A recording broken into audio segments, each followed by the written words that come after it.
Good morning, good afternoon, or evening, everyone, depending on where you are in the world, and welcome to the opening plenary for the new season of the Advancing Learning Academic Programme 2020 and beyond.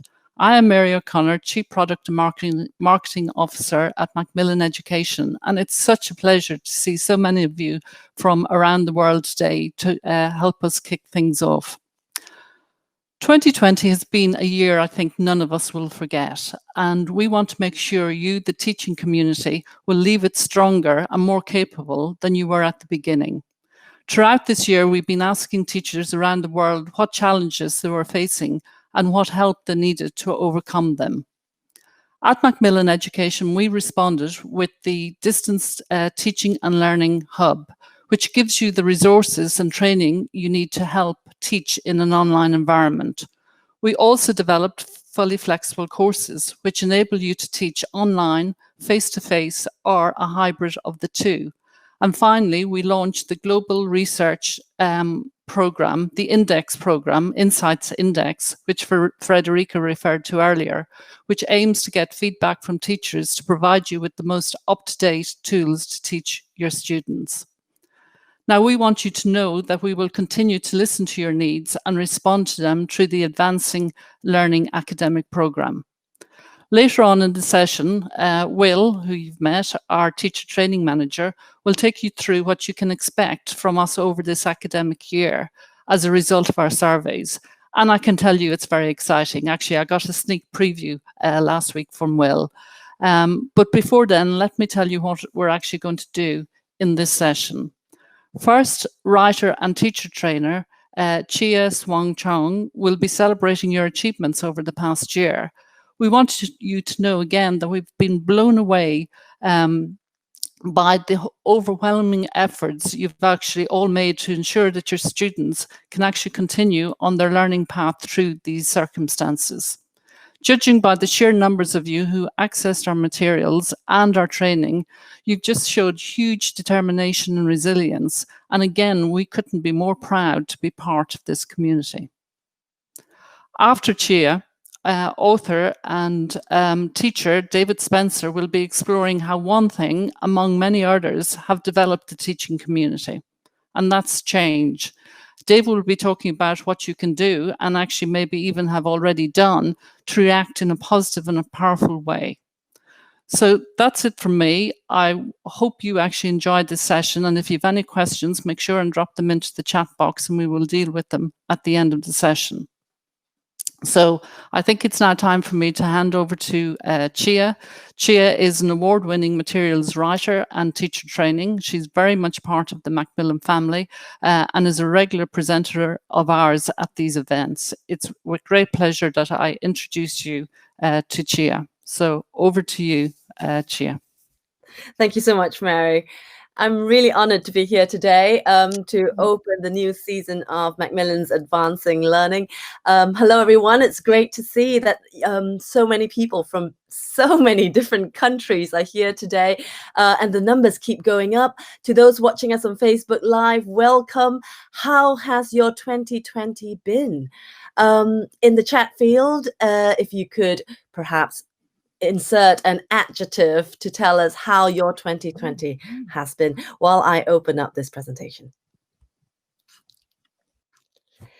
Can you see the slides, the very first slide? If you can, could you just say yes in the chat field, just so that I know that you can see my slides? Brilliant. Yes, challenging, hard, unprecedented, tough and confusing. Absolutely. 2020 has been quite a year, hasn't it? Right, here we go. It's been a crazy year. I've used the word crazy as the adjective to describe my 2020, and I suppose that's the same for a lot of you. A lot of you ended up teaching online, using digital tools, went from being a nice to have to an absolute essential. How many of you did not teach online or have any, anything to do with online teaching before 2020? How many of you started to use digital tools and teach online for the first time in 2020? If you did, do say yes in the chat field. Oh, that's lovely to see. A lot of us have been doing this, have been thrown into this for the first time. Absolutely. Suddenly we had to move all our classes online, and that has been absolutely extremely challenging for all of us. And for many of us, it was kind of a sink or swim situation. You either go along with it and try your best to teach online, or you kind of just sink. But you know what? Mary Poppins, Mary Poppins once said, when the world turns upside down, the best thing to do is to turn right along with it. And that's kind of what all of you did. Well, that's kind of what we teachers did. We turned right along with the world. Speaking of Mary Poppins, this is one of my favorite memes of 2020 that came up, perhaps because I'm a parent myself and I know how true this meme is of what parenting is like on day 1 of the lockdown and on day 3, 4, 5, 6, 7 of the coronavirus lockdown. Some of us here, I'm based in the UK, and some of us are experiencing a second lockdown at the moment. I assume that is similar to a lot of you. Some of us are managing to teach face-to-face now, but many of us are still doing some online teaching or some kind of a blended hybrid version of teaching. 2020, I say, is a year of memes, a year of memes that just go to show us how awful 2020 has been. Poor little pet. Is that a dog or a cat? If 2020 were a fruit, it would probably look like this.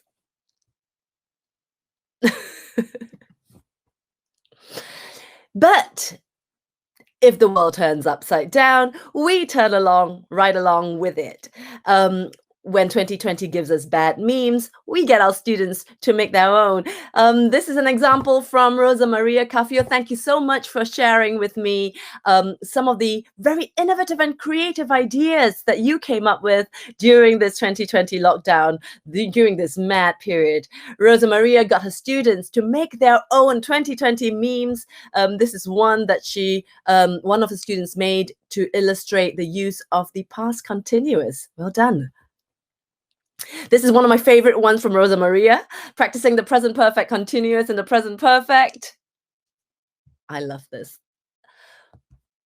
Using digital tools to create, to become more digitally literate, to make the best out of a very difficult situation. Here's another one from Rosa Maria, a student practicing the present perfect. Hey, babe, I saw you in my dream. That is not a typo. Oh, God, why? Have you never seen a grammar book?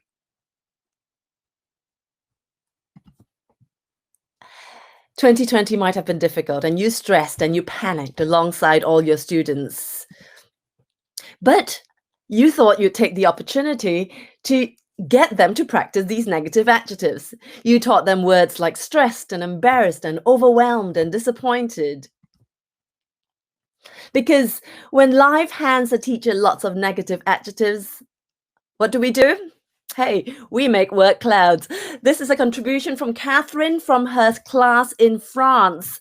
Earlier on during the lockdown, during her first online teaching classes, she broached the topic of well-being and how her students might feel about the lockdown situation by getting students to use words to describe their feelings about being in lockdown. This is a class of teenage students and young adults. Some of the words made me feel really sad, and it did Catherine too, but it was a great way for them to share those feelings and turn them into some form of art.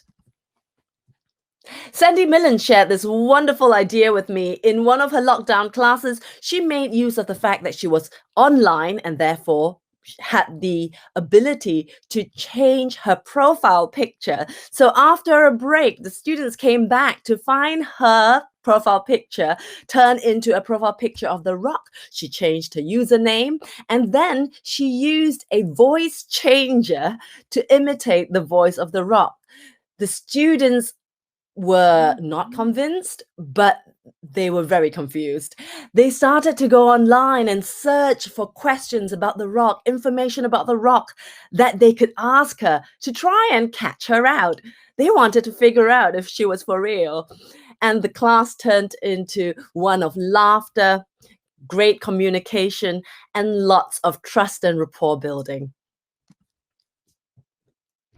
Dwayne from Singapore decided to amuse his young learners by dressing it up alongside with them, turning one of his virtual classes into a dress-up day, getting all the students to come in dressed up as different animals. And of course, as a teacher, if you tell your students to do it, you really have to do it yourself, don't you? We are so used to our usual resources, our whiteboards, our blackboards, our IWBs, our OHPs. We're so used to having those, with us to use as and when we need to. And we suddenly felt lost without all these resources. But many of us learned to use online resources. This is from Sandy Millen again in her lesson with The Rock, using Google Slides in Edit View to turn it into a whiteboard of sorts, so that she could teach and present the grammar points. And for teachers who didn't feel as comfortable diving into Google Slides and other digital tools, hey, low-tech methods can cheer students up too. This is from Emily Bryson from City of Glasgow College, using a physical low-tech notebook and showing it to her students on camera, to get them to fill in the gap to a song just to cheer them up. Before the lockdown, in face-to-face classes, we defined a successful English language class by lots of interaction, lots of group work, lots of communication between the students. And many of us were worried that this was just not going to be the same when teaching online. How are we going to get that communicative approach working? How are we going to get students interacting and speaking and practicing their fluency in English? It's just not going to be the same. But you made it work for you. You used breakout rooms to do what face-to-face teaching couldn't do. This is shared by Esther Park from the United States, who was teaching online with a group, and she decided to create 4 different breakout rooms that students can enter for 4 different purposes. As you can see, the blue door, the students would click on the blue door if they need help from the teacher. Students would click on the yellow door if they're happy to turn on the camera and discuss a topic openly in a group. Students clicked on the red door if they wanted to communicate with the group, but via the chat field. So no turning on cameras or microphones, just using the chat field to discuss and collaborate with their class. And students who wanted to work alone for a moment, perhaps might click on the green door. What a great way to make online teaching come alive and to make online teaching communicative in ways that are comfortable for each individual student. This is another example contributed by Rosa Maria Caffio from her students in Italy. She had her students working on a podcast project. As a class, they read the Canterbury Tales together in English, and then they created their own version of the Canterbury Tales called the Calderino Tales, and then recorded the podcast and uploaded it onto a public website so that everyone can get a chance to listen to the Calderino Tales, both in English and in Italian. And not only that, they then made it onto a local radio show to talk about their podcast experience. Initially, we might have been worried about not having a physical classroom. We were so used to students being there right in front of us, and we were full of anxiety. What are we going to do? We can't see the students as well, and they can't see us as well. But there are things that you can do with the students' home environment that you can't really do that you can't really do in class. This is Emily Bryson with her ESOL class, a low-level ESOL class, and she had her students recording videos of things they've bought from home. Now, I'm going to show you this video, but it's going to be difficult. So what I'm going to do is this, right? Tell me if you can see me now. Can you see me? Can you see my phone? I'm going to play you this video. It's a very short one, but I think it's a great example of how you have made use of the students' home environment to make learning much more personalized and effective and engaging. Here we go. Oops, sorry. I buy sugar. I buy rice. I buy oil. I buy coffee. I buy tomato. I buy onion. And that was what Emily Bryson did with her students to make that home learning environment work for her online teaching classes.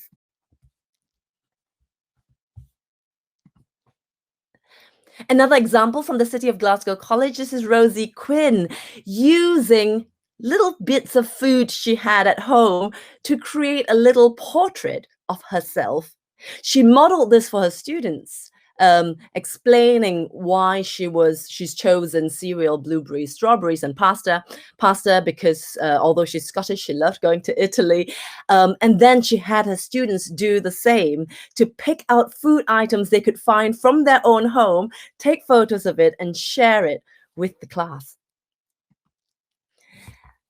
This idea caught on, and Emily, who was Rosie's colleague, decided to do her own version of it. This is Emily's tangerines, peaches, blueberries, and melon. If you do this with your students, I wonder what food items would they pick to create their self-portrait? Would it be fruit? Would it be herbs and spices? Rosa Maria also chanced upon this idea of a book bento. Have you ever heard of a book bento? Essentially, it is, oops, what's happened there? Okay. Essentially, it is creating a book review, a visual version of a book review.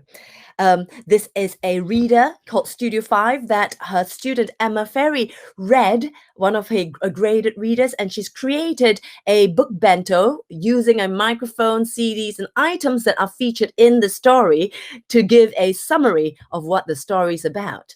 Here's another one by her student Leonardo on Robinson Crusoe. Another one by Eleonora. Impressive, absolutely impressive. Because even when there is no live collaboration, we can still make things work in our online classes. From Emily's colleague, Adam Anderson in the City of Glasgow College, he found ways to collaborate with the students by using Padlet. A very, very simple activity he's got here. In my bag, I've got a pen, a pencil, a phone, but I haven't got a tablet. What have you got in your bag? He had his students coming onto this Padlet page and answering that question. In my bag, I've got a laptop. In my bag, I've got a book and pen. Absolutely a great way of collaborating online.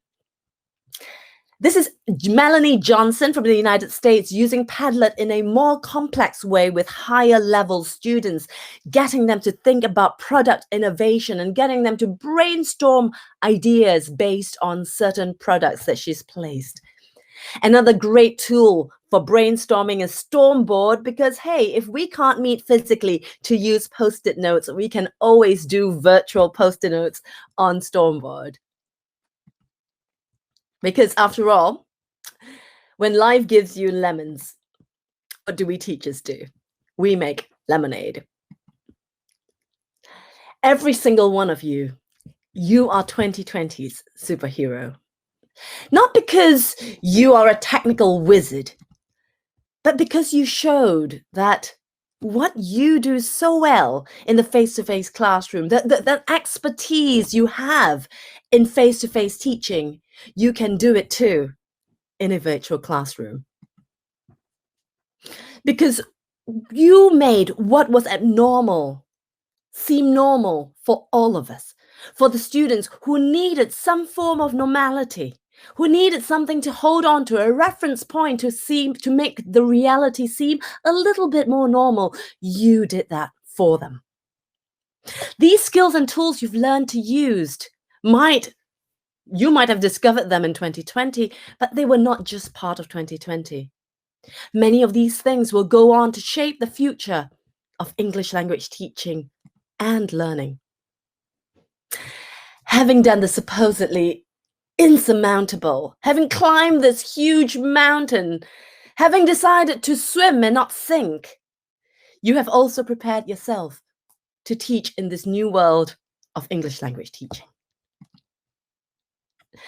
Thank you so much for listening to me, and a huge thank you to all the teachers who've sent me all the wonderful, creative, innovative work that they've done in 2020. I hope it inspires all of us, and I hope it reminds you of all the wonderful work that you have done this year.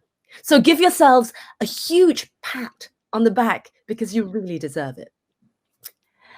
I'm going to hand on now to David Spencer, a really well-known course book writer for Macmillan, a teacher trainer and a teacher. And he's going to talk to you more about tools and techniques that you've used to cope with 2020. Thank you very much. And I'll see you later on in the Q&A session. Thank you, Chia. First of all, can everybody hear me? Can you just put a yes if you can hear me right now and see me? There's a few yeses, lots of yeses. Okay, perfect. I'd just like to thank Chia for a brilliant presentation. Lots of lovely ideas there. And as Chia says, she will be back and I will be back after my session if you have any questions to ask us. But thank you a lot, Chia. That was brilliant. Right now, we don't have much time. I must admit, when I see all of the places that you're from around the world, lots of places I've visited, it's making me jealous to go back there and to visit some places that I've never been to one day, okay? At the moment, this is a brilliant opportunity that we have to speak to each other across the whole world. Amazing to see how many people are following this from so many different places. Now, of course, many of you probably know me as an author, as the author of Gateway, but actually I am still in the classroom every day. When the lockdown happened in Spain, where I teach, I suddenly realized that the longest that I have ever been away from a classroom was 9 months when I was 18 years old and when I worked as a dishwasher in France. And apart from those 9 months, those are the only times that I've been away from the classroom so long. So when I suddenly had to leave my classroom because of the lockdown, it suddenly made me realize how I suddenly felt a little bit lost. And since then, I've gone through different changes, and maybe in the chat box, you can tell me if you've been through the same changes. The first change that I went through was teaching online for the first time ever. The second change was teaching with masks, with the students wearing masks and the teachers wearing masks, everybody separated and unable to move. The third change that I made recently was hybrid classes. So where I'm wearing a mask, I'm teaching some students in the classroom, but meanwhile, I'm being watched live at home from students. And of course, my question is, what will be next after number 3? Okay, so, right, so Monica, you've been in all 3 situations. Exactly, people in Spain have already been through this. And as Macmillan says, we're ready for any scenario. Now, when I went through these changes of teaching after so long being a normal teacher in the classroom, it suddenly made me feel a little bit panicked. Being honest, I felt quite frightened. And it made me think that the way that we feel as teachers is really important, but we don't often talk about our feelings. And many of you will know about emotional learning, social and emotional learning. The basic idea is by reflecting on the way that you feel, you can understand yourself better and feel more in control of your situation, in control of your feelings. And so what happened with me is I reflected on how I felt at each moment of the situation that I was adapting to. And you can tell me again in the chat box if you felt the same. The first thing that I felt when I had to teach online was negation. I felt like that this was a situation that was not possible to react to, that I thought that I couldn't do it. I thought that maybe we would be at home for 2 days, maybe a week, but not 2 weeks or 5 weeks or more. So at first, the first thing I felt was this type of negation. And you can tell me in the chat box if you felt anything similar as your first reaction. The next reaction that I had was rejection. Okay. And so it felt like that online teaching and mask-to-mask teaching and hybrid teaching wasn't real teaching. It felt that it was a little bit silly, that it wasn't the real thing that I was trained to do. So I went through negation and then I went through rejection. The next thing I felt, I think, was resignation. Okay, and resignation was realizing that if I had to adapt to this situation, that I had to do something. So I suddenly realized that if there was no alternative, I was going to have to do something. And so my next feeling was this constructive acceptance. And this, as somebody is saying, what else can we do? Yeah, that's a very good point, Laura. And so I felt suddenly okay, let's get on with this. Let's make the most of the situation. And where can I find out more? And I will say now that I found out lots by looking online and finding out lots of useful advice and explanations of online teaching online. And the strange thing is that the fifth stage was actually realizing that there were some good things about it. I must confess that actually now, in comparison with hybrid teaching, I almost feel that online teaching is better. So I'm now looking at online teaching with nostalgia. Okay. And so realizing that there are things that are actually fine about teaching online, or even teaching with masks, or teaching in any new scenario, that you decide that some things are good, some things are less good. Karen is saying that hybrid teaching is the worst, and I think I possibly agree with her, okay? But there is still something to be said for it. Now, I think that the important thing is here is adapting and looking on the bright side of life. And of course, one great thing about online teaching, this is a joke, please don't get angry, but one great thing about online teaching is that we have a mute button. And I do think that a mute button in the classroom would be perfect for those Wednesday afternoons with your lively teenagers, okay? Of course, I want my teenage students to speak to me, but a mute button would sometimes be quite nice, okay? Another great thing about online teaching is that you can wear slippers like I'm wearing right now. That's a great advance. So look always on the bright side, okay? Now, can you tell me in the chat box, which number, where are you right now? Are you number 1, 2, 3, 4, or 5? Okay, or are you number 1? And number 1 is serious. I'm sure some people are not happy about being in this situation and don't want to do it. That's great. Lots of you are number 4, number 5. I've seen a number 6, exhaustion. Okay, this is great. So lots of you are number 5. Number 6, exhaustion. Okay, one of the things that we all learned very quickly was not to give too much written homework that you have to correct. Am I right? Have a look at this picture. How many people can identify with this picture here? Okay, that feeling when you've just correct the last essay. And I think that often happens, right?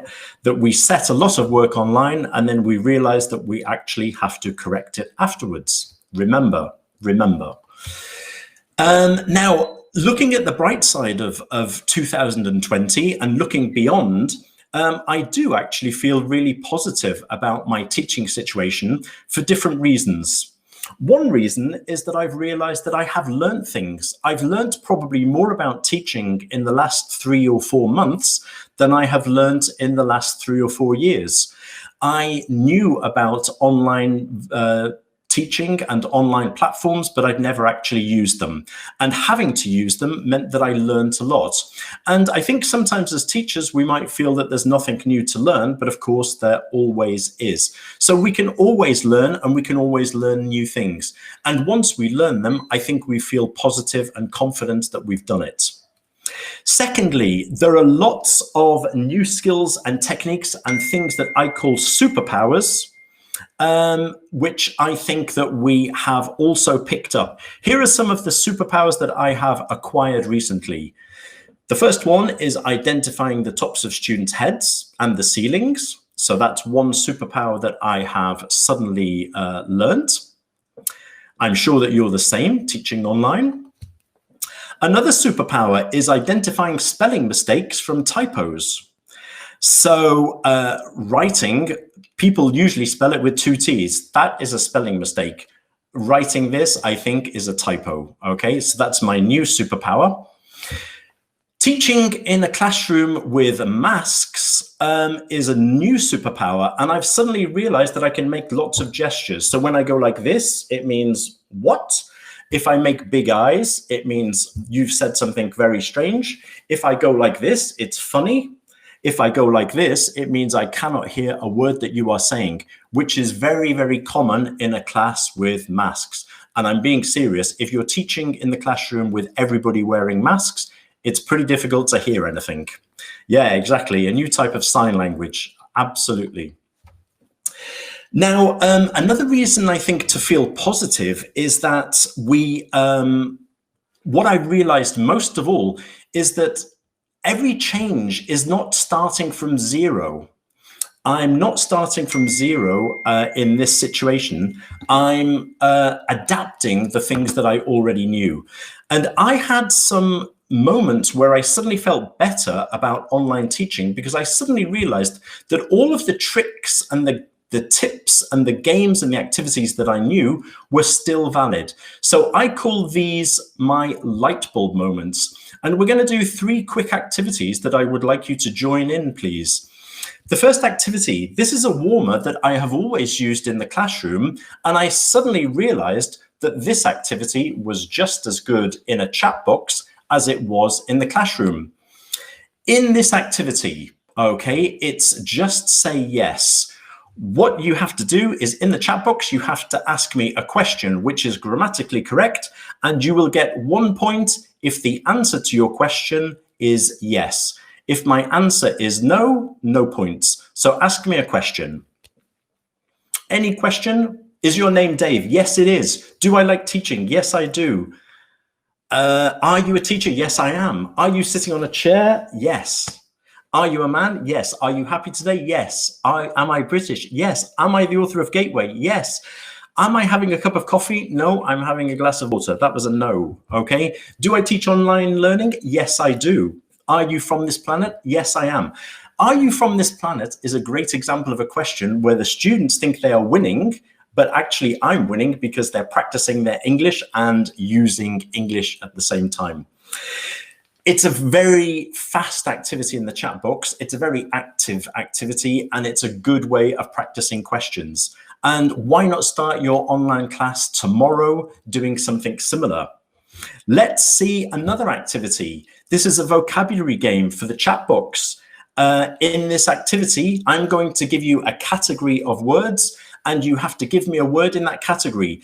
Once you see somebody has written the same word as you before you, you have to think of a new word. Okay, so you're going to have to go really quickly. No repetition, no repetition. Here we go. Write in the box something that is usually round, typically round. A ball is good, but we can't have repetition. No repetition of ball. Apple, sun, the circus. That's nice. I like that. A light bulb is fairly round. A coin is round. Clock, earth. Right. Okay. You get the idea. This is just a really fast activity. The activity is a nice activity, but the point that I want to make is that these are games that maybe you play in class already. When we started to teach online, I thought that I had to start to reinvent the whole of my teaching techniques. And of course, I realized that many of the things that we do already work perfectly well online. And so we've got all of these techniques that we can still use. There are even techniques that we can use that are good wearing a mask, okay? Spelling in the air. I'm going to spell a word for you with my finger. In the chat box, the first person who can write my word. Watch my finger, okay?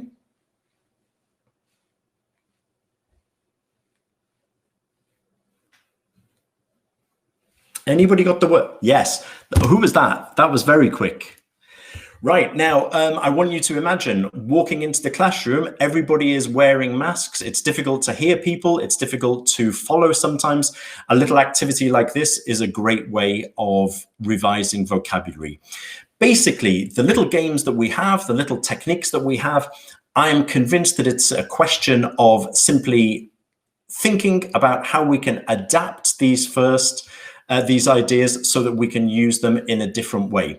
Because my next reason for feeling positive about 2021 is that how we teach might have changed slightly, but the what and the why of teaching are the same as always.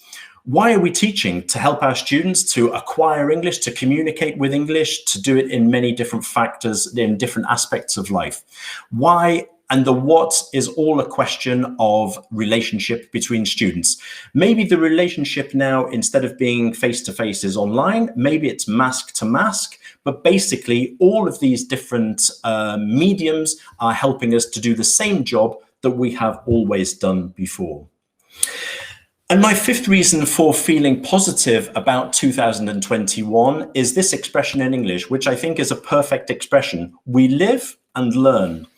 And I think that English language teachers have always been exemplary because I think that English language teachers never stop learning. Continuing professional development is something that teachers have always been doing. The fact that you are here watching this session today and going to follow the Advancing Learning program next year is because you are interested in developing as teachers. And just think for a second about all of the things that we've been learning in the last few years, all of the things that we're going to learn in the next few years. We've already been through blended learning, and many of the experts who have helped us in the lockdown have been people who already knew about these things. Clearly something that people have developed over the last few years. The flipped classroom, if you use Gateway, you'll know all about the flipped classroom. These are all things that teachers are continually learning and continually developing by learning about. If we talk about mediation, thinking skills, social and emotional learning. And many of these things you probably know about, and many of these things I'm sure that you're going to learn more about in the coming year. Yes, and I think it's Sarit there saying she's still eager to learn much more. And that's what we're here for, really. Because I think the last reason for feeling positive about next year is that teachers never walk alone. When I went to begin online teaching, straight away I found lots of help from Macmillan and from other places where I could learn to adapt to this new situation. And I believe that teachers are an example because teachers are always very helpful to one another and ready to share ideas, okay? So I'd like to finish my little session. Remember, we'll be back, Chia and myself, for any questions that you have. Could anybody finish my quotation? Oh, that's very quick. Who was that? Miguel, maybe. The only thing that is constant is change. And that was probably Heraclitus and probably around 500 BCE. Okay. And my quotation, and this is definitely me and definitely today, I think that 2021 could be a very interesting year. I'm sure we're going to learn lots of new things. I think you're going to get one or two surprises from me. I can tell you now that 2021, you can count on some interesting surprises personally from my direction. Thank you for watching. And now I think Will Rickson is going to come and tell us a few things about the Advancing Learning program now. Remember that myself and Chia will be back in 2 minutes to answer any questions you might have. I'm going to disappear for a second. Thanks a lot, Dave. Can you hear me? Can everyone hear me? Hello, hello. Just to make sure you can hear me. Great, good stuff. Thank you so much, Dave. That was absolutely brilliant. A really nice way of looking back at the year and what we've accomplished. And also thank you to Cheer. I mean, towards the end of that, I literally, I maybe shouldn't say it in front of so many people, but I was welling up. I mean, it really is outstanding what everyone has accomplished this year. And I just want to reiterate everything that Cheer and Dave have said and that Mary said as well. And just to thank you everything that you've done this year for your students. On behalf of them, on behalf of Macmillan, and obviously on behalf of Mary, Cheer and Dave as well. I've got to say one more thank you as well before I start. So I've got to say thank you to Federica. She's there. She's organising everything. She's in the background with her sort of puppet strings, organising the whole thing. She's got 5 arms organising things with the puppets. And she's absolutely brilliant. So thank you so much for your support with this, Federica. We wouldn't be able to do it without you. So thank you very much. So as Dave said, I'm going to tell you a bit more now about the Advancing Learning Programme. So a lot of you have already taken part in this. I'm sure a lot of people who are here today know what I'm talking about, but if you don't, this is Macmillan's teacher development website. So we offer resources, training, and tools for you to be able to improve your teaching, or sort of, as you have been this year, trying to keep your head above water and learning as much as you can about this new environment that everyone's learning about at the moment. So we've been talking about 2020 in this talk so far, pretty much talking about 2020. And I want to say thanks again to Mary, Cheer and Dave for taking us through that.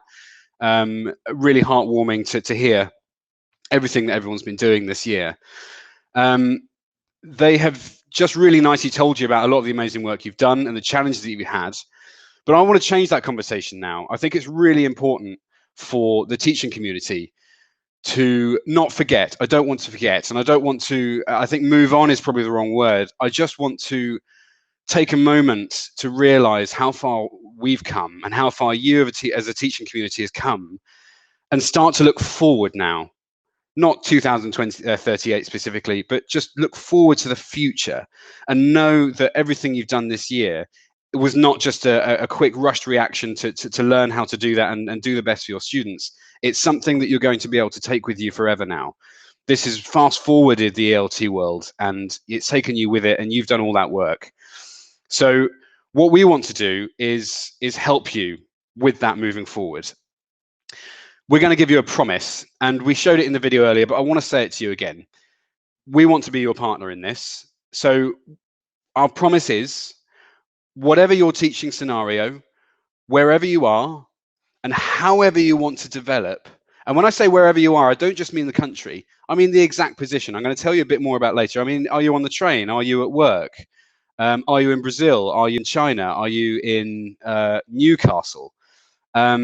We are going to be there to support you through this, mostly because we're going to be listening, and with our listening, with our surveys and constantly asking the teaching community, we're going to help you advance your learning.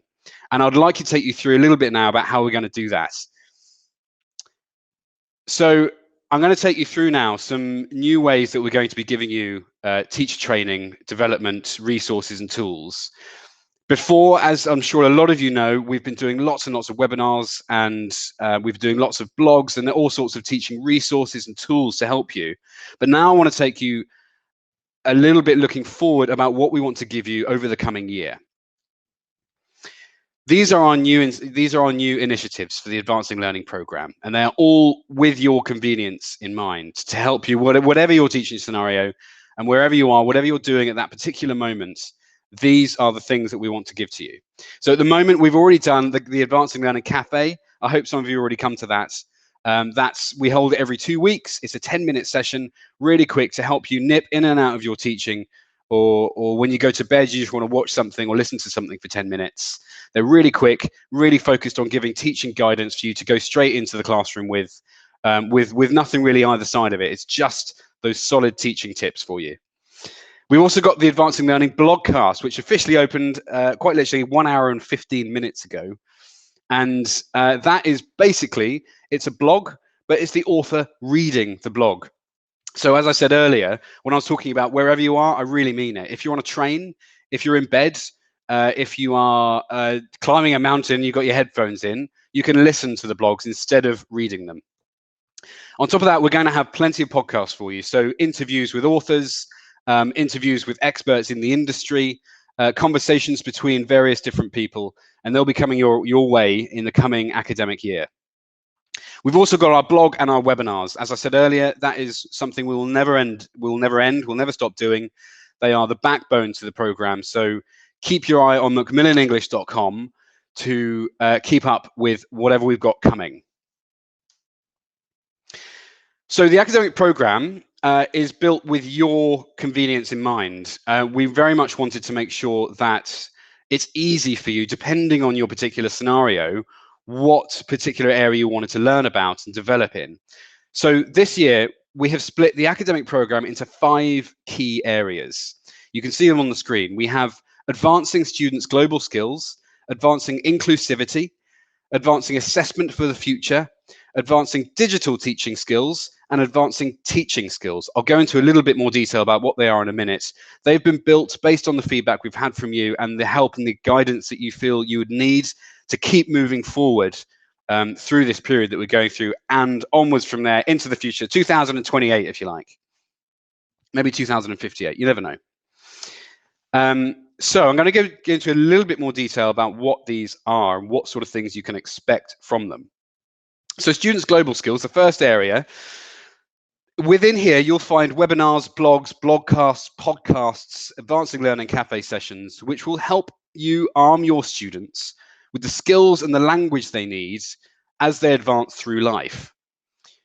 So we're going to be including topics like social emotional learning, as you can see, 21st century skills. If you call it that, there are lots of ways to talk about that, maybe life skills, and sustainable development goals as well, amongst many other things. Those are just some examples to help you see what sort of thing you can expect from this particular area.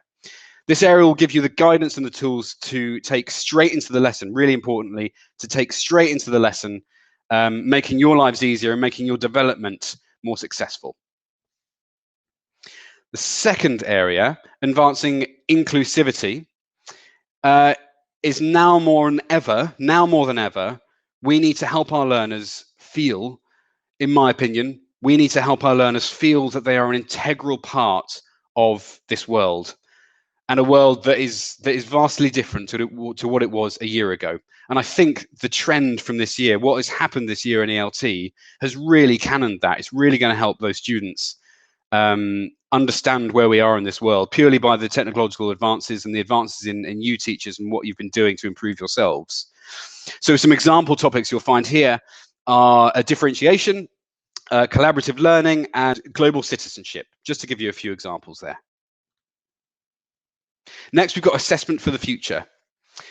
In this, we're going to be exploring all the topics which will help your learners achieve academic success. No matter what direction they'd like to head in, no matter what exam they're doing, etc., we will be giving you the training and the resources to help guide your students through that process. So, for example, we'll be looking at assessment for learning, focusing on writing skills or focusing on pronunciation, and lexical analysis, to give you a few examples. I've said examples about 12 times. I'm aware of that. Sorry about that. Fourthly, we've got digital teaching skills. It's no surprise to you, I'm sure, that we have dedicated an entire section of the academic program to digital teaching and learning. Throughout our program, many of the topics I've just spoken about in the other areas will be covering, and we'll go into those methods and how they can be integrated into an online learning environment. But as well as that, we will also be hosting standalone events and standalone blogs and blogcasts and podcasts based on this subject standalone. So we're looking at things like evaluation while teaching online and preparing teams for their exams remotely as well. Finally, the program wouldn't be complete without a section dedicated entirely to you, the teaching community. As I said, this is a thank you to you. This is an ode to the teaching community and to your advancement and to your development as teachers. This area is for anything we've found, according to our surveys and feedback from you that we've done this year and the previous years, that you require assistance with, that you feel you would like some more guidance with and some assistance to get there. We're going to be covering topics like reflective teaching, feedback, and classroom management. Again, just to give you a flavour. So this programme, of course, is something in the air. It's something that I'm saying to you at the moment, and it needs a home. It needs somewhere to live. So this is the important bit for you. The programme is at macmillanenglish.com. We've created a new website organised entirely with your journey in mind. All you need to do is think of an area you'd like to develop in out of those 5, and then just follow that journey through the website. Click one of those links and you'll find all sorts of stuff there for you. What we've done is within those 5, we have split the teacher development packages into 3 distinct areas. So we've got video, we've got text, and we've got audio. Just go there and explore and you'll find all sorts of things there. Also at the top, you'll find a link and you can register very easily to keep up to date with any events we've got coming your way soon. Just so you know, our next event as part of the academic program, our first webinar as part of the academic program, is Emma Reynolds. That's on the 3rd of December. And she's going to be looking at playing with emotions mindfully. So how to take care of the emotional well-being of your students while looking at drama and song and those sort of areas. So please do go to macmillanenglish.com to sign up for that. And I think I'm going to ask Cheer and Dave to come back if they're still there. If they could come back into the room. So from me, macmillanenglish.com, click on Advancing Learning Season 3, and you'll find all the help that you need to continue on your learning development past 2020. Hello, Cheer. Hello, Dave. Hello. Hello. How are you doing? Good. Very good. It's lovely to see so many people from so many different places. It's brilliant. I know, isn't it great? And they're all so engaged. I love how much people chat in these sessions. It's absolutely brilliant. Okay, so we've had a couple of questions, if that's all right, Cheer and Dave. I will just put it to you and you can decide who answers it. So there were sort of specific questions about teaching online, to be honest. So they have one person asked a question, when one student just writes the answer on the chat board, or if you've got an area where students are answering the question and you get a response from one student, what do you suggest? The other students are being quiet. They're not really saying very much. I think that, you know, whatever the activity, silence can mean a lot of things. Silence can mean, I didn't understand your instructions. I didn't understand you. Silence can mean, yeah, you're right. Totally agree. Nothing else to say. Silence can mean, totally disagree. And, you know, I'm just too embarrassed to, or can't be bothered to disagree with you openly in class. Silence can just mean so many things. It could also mean the students multitasking and, you know, doing something else in the meantime. So I think it's important to first figure out, what is the reason for the silence? Are they not engaged? Why are they not engaged? Are they multitasking? Why are they multitasking? Can you do something to reduce the possibility of multitasking, etc., etc.? Dave, what do you think? That's right. And also, I mean, if you think for a second in the classroom, not everybody is speaking all the time either, you know, and people do react in different ways. So the fact that online somebody is maybe taking longer to react or is being quiet, I mean, in fact, I think that probably many of us would agree that when we've taken our classes online, some students have reacted in different ways. And interestingly, some of the quieter students actually online, in my experience, some of them have become actually slightly more outgoing and actually contact you, communicate more. So yeah, there could be lots of reasons why somebody's not responding. And also not everybody will respond to every question all the time in any situation. Mm. Okay, thanks, Cheer. Thanks, Dave. So we've had some other questions. I mean, because we were kind of looking at the entire scope of ELT this year, the questions are sort of quite specific. So if you don't mind, I'll ask them to you. If you wouldn't mind giving them a crack, that'd be great. So one person, Jessam on Facebook, has asked, how can you deal with online testing? Have you got any advice for testing online? I mean, I do actually think personally, I think that online testing is sort of like one of the more difficult areas in, of course, where I teach, I do teach in a school, not a language school, where testing is, of course, a massive part of, the students' day-to-day life.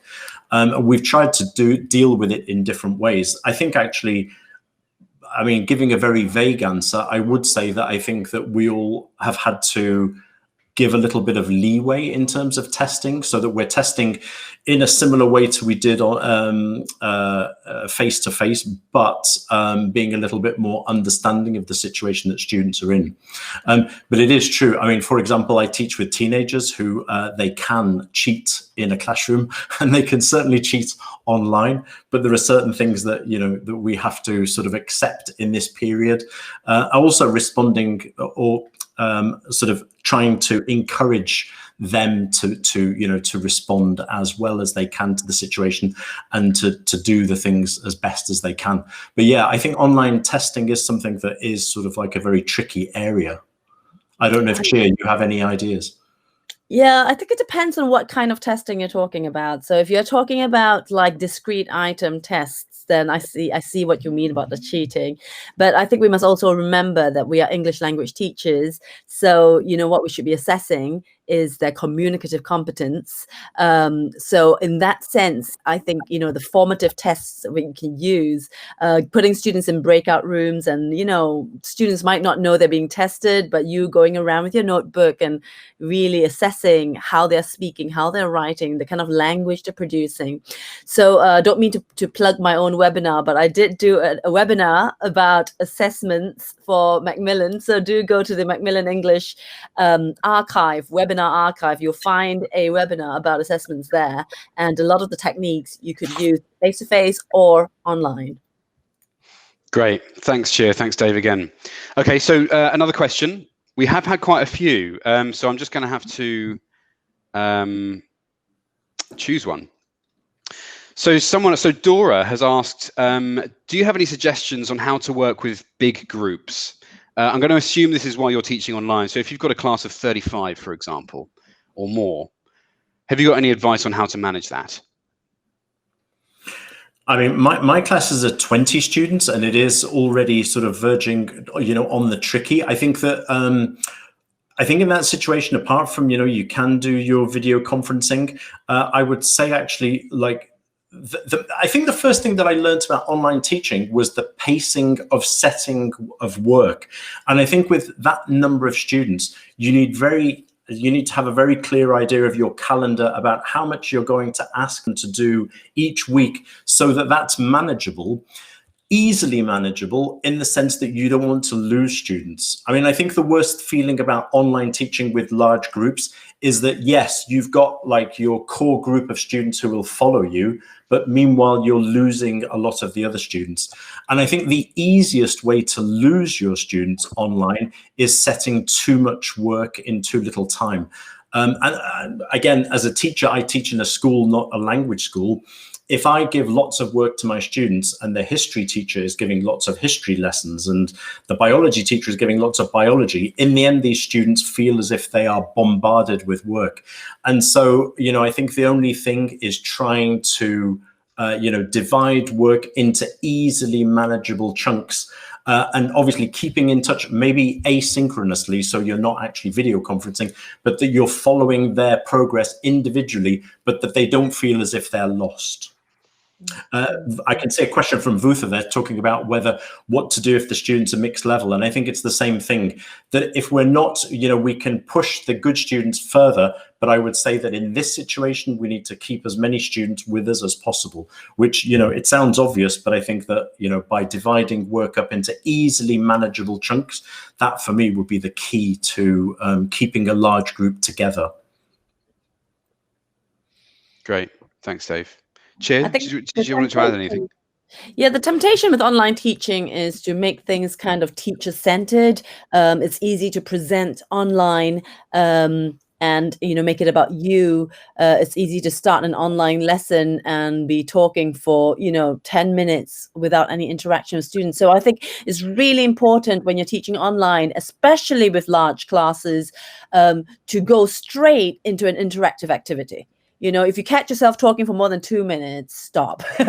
Go straight into an interactive activity, whether it's a simple brainstorming safe activity that students could use the chat field to do, a listing activity, a brainstorming activity, a yes or no polling survey kind of activity. Just go straight into one of those. Get students, interacting, because once they interact, they start to get engaged and they're invested in the lesson. I think some of you suggested in the chat field as well, use groupings and breakout rooms and pairings if you have that facility, because once you break students up into groups, then the large classes become much easier to manage and everyone can get that chance to interact and engage with the class. Brilliant, thanks, Chair. I would also add to that, I think if a student were to, if I were a student and entering a class and I sort of just arrived and that was it, I think that might sort of create a slight loss of connection with the teacher. So I would also suggest to try as much as possible to interact with a student when they come in, even if it's a simple hi or how are you, or maybe within that activity that Cheer just suggested at the beginning, try and create an opportunity for you to have that eye contact with the student if their camera's on. Have that moment with them to say hi, to make sure they feel included within the class as well, no matter how many there are. But this is the thing, isn't it? I mean, I think as I was saying in my talk, really teaching is all about that, isn't it? Teaching is all about that connection between you and the students. And even with larger classes, if there's some way of you, as you're saying, Will, if there's some way of you recognizing their presence, recognizing that they're there, just like, and even the chit chat, so how did that go? How did your last exam go? How was this? Just any sort of contact, so that the students feel as if they are part of the group, that they are with you, Yeah, for sure.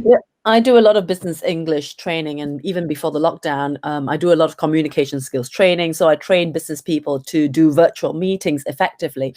And one of the things we often talk about is how online you don't have that water cooler moment. Those moments where before lessons, students chat to each other, engage in like, oh, how's your weekend been?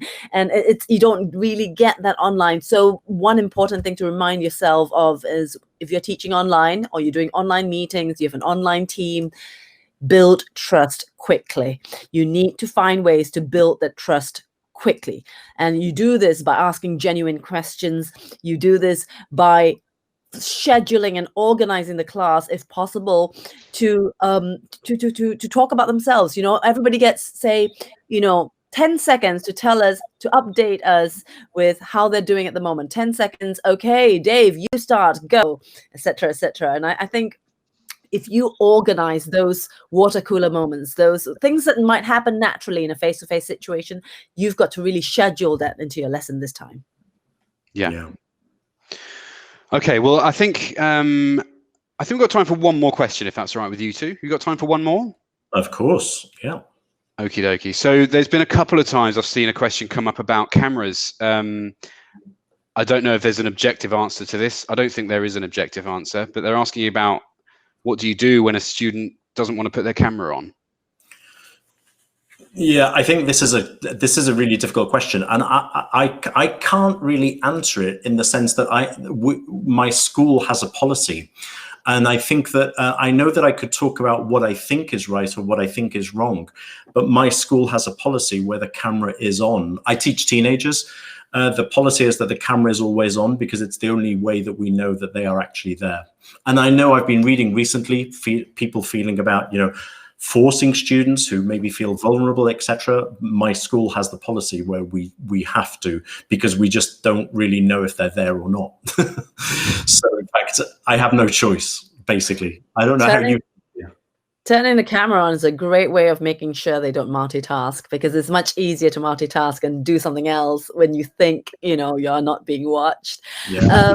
I think a really good way, and I don't know how many of you did this in your face-to-face classes, but to right at the start of your course, on day one, negotiate with your students a list of class rules. And I think this is even more important in a virtual environment.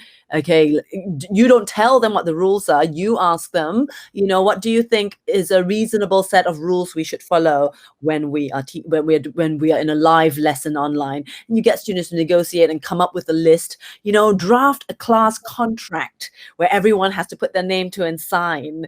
And every so often you revisit that class contract. Okay, you agreed that you won't be multitasking. You agreed that you put your camera on, or you agreed that you put your hand up when you want to speak, or you agree not to interrupt each other, you know, things like that, and get your students to decide on their own class rules.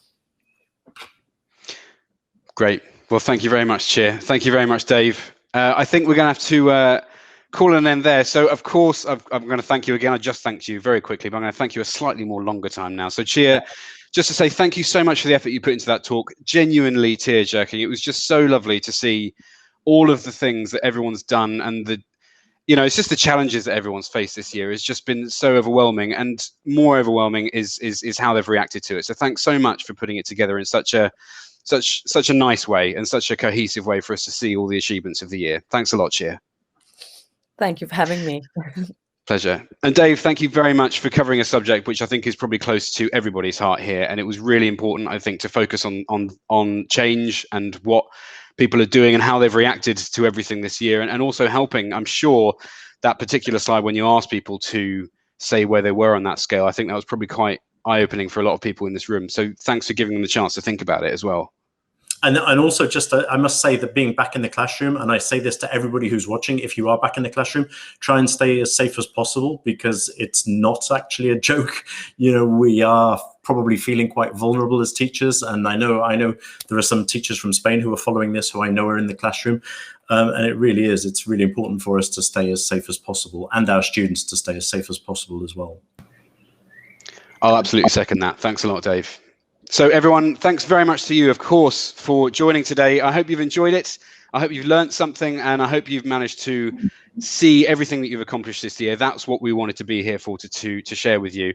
So I'm going to sign off and leave you with the Advancing Learning Programme, and we'll see you here again very, very soon. Goodbye. Goodbye, everybody. Thank you.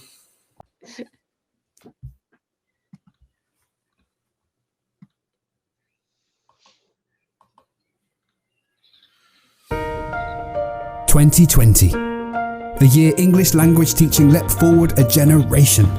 Just look at what you've accomplished in that time. Some of you taught online for the very first time.